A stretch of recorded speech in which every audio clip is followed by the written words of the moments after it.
آغا صاحب کرایہ لینے آئے تو ان کا کرایہ دار موجود نہیں تھا، بلکہ ایک خطرناک شکل والا انسان باہر آیا اور اس نے آغا صاحب کو بتایا کہ وہ اس مکان کا نیا مالک ہے۔ آغا صاحب یہ سن کر چکرا گئے۔ انہیں لگا کہ شاید یہ جھوٹ ہے، مگر اس شخص نے جس طرح ان کے منہ پر دروازہ بند کیا، سمجھ گئے کہ ان کے ساتھ ہاتھ ہو گیا ہے۔ اس کے بعد ان کی زندگی مشکل سے مشکل تر ہوتی گئی۔ انہوں نے ہر ممکن کوشش کر لی، ہر دروازہ کھٹکھٹایا، مگر کچھ نہ بن سکا۔ پولیس کے پاس رپورٹ درج کرائی تو بھی کچھ نہ ہوا۔ قبضہ کرنے والے شخص کے پاس پکے کاغذات تھے۔ پھر یہ معاملہ عدالت تک پہنچ گیا، جہاں ایک تکلیف دہ اور صبر آزما عمل کا آغاز ہوا۔ دن ہفتوں اور ہفتے مہینوں میں بدلنے لگے۔ اسی طرح کئی سال گزر گئے۔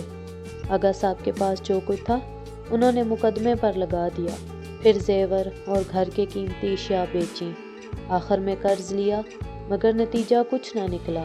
ان چند سالوں نے ان کی کمر توڑ کر رکھ دی۔ انہیں احساس ہونے لگا کہ ان کی زندگی میں اس مقدمے کا فیصلہ نہیں ہو سکتا۔ وہ خود بستر سے بھی جا لگے۔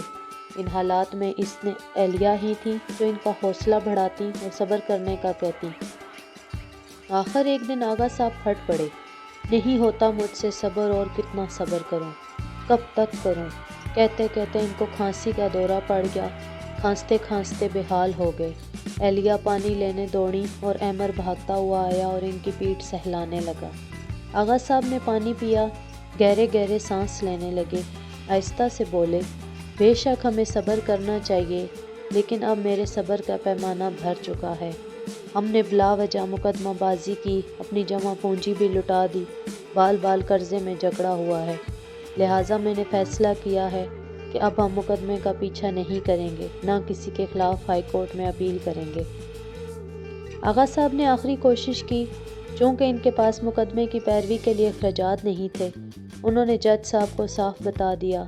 انہوں نے ایک سرکاری وکیل کی خدمات ان کے حوالے کر دیں، جو سست روی سے مقدمے کی کارروائی کو آگے بڑھاتا رہا، مگر مخالف وکیل ہیلے بازی کے ذریعے مقدمے کو طویل دیتا رہا۔ آخر وہ دن آ گیا جب عدالت پہنچنے کے لیے بھی ان کے پاس پیسے نہیں تھے۔ آغا صاحب عدالت نہ جا سکے۔ شام کو وکیل کا فون آیا۔ عدالت نے ان کے تمام ثبوتوں کو مسترد کر دیا۔ بے بسی کے احساس سے آغا صاحب کی آنکھیں بھر آئیں۔ ان کے لبوں پہ گلہ آنے ہی والا تھا کہ ان کی شکر گزار اہلیہ آ گئیں۔ انہوں نے گہری سانس لی اور آسمان کی طرف دیکھ کر بولے، یا اللہ، جو تیری مرضی، ہر حال میں تیرا شکر ہے۔ شکر ادا کرنے سے ان کی طبیعت ہلکی ہو گئی، یوں لگا جیسے ان پر سے کافی بوجھ اتر گیا ہو۔ اپنے سارے معاملات انہوں نے خدا کے حوالے کر دیے۔ اگلے دن وکیل ان کو لینے گھر آ گیا۔ بہت خوش تھا۔ اس نے گرم جوشی سے آغا صاحب سے ہاتھ ملایا، ان کو خوشخبری سنائی کہ جس پراپرٹی ڈیلر نے ان سے دھوکہ کیا تھا، اسے دل کا دورہ پڑا۔ اس نے مرنے سے پہلے اعتراف جرم کر لیا۔ جس مقدمہ اس کے حق میں ہو گیا، جلد ان کا مکان انہیں ملنے والا ہے۔ یہ سن کر آغا صاحب اتنا روئے، آنسو تھمنا مشکل ہو گئے۔ ان کی آزمائش ختم ہو چکی تھی۔ جس نے انہیں پریشانی میں ڈالا تھا، اللہ نے انہیں اسی پریشانی سے نکال لیا۔ یہی ان کے صبر کا انعام تھا۔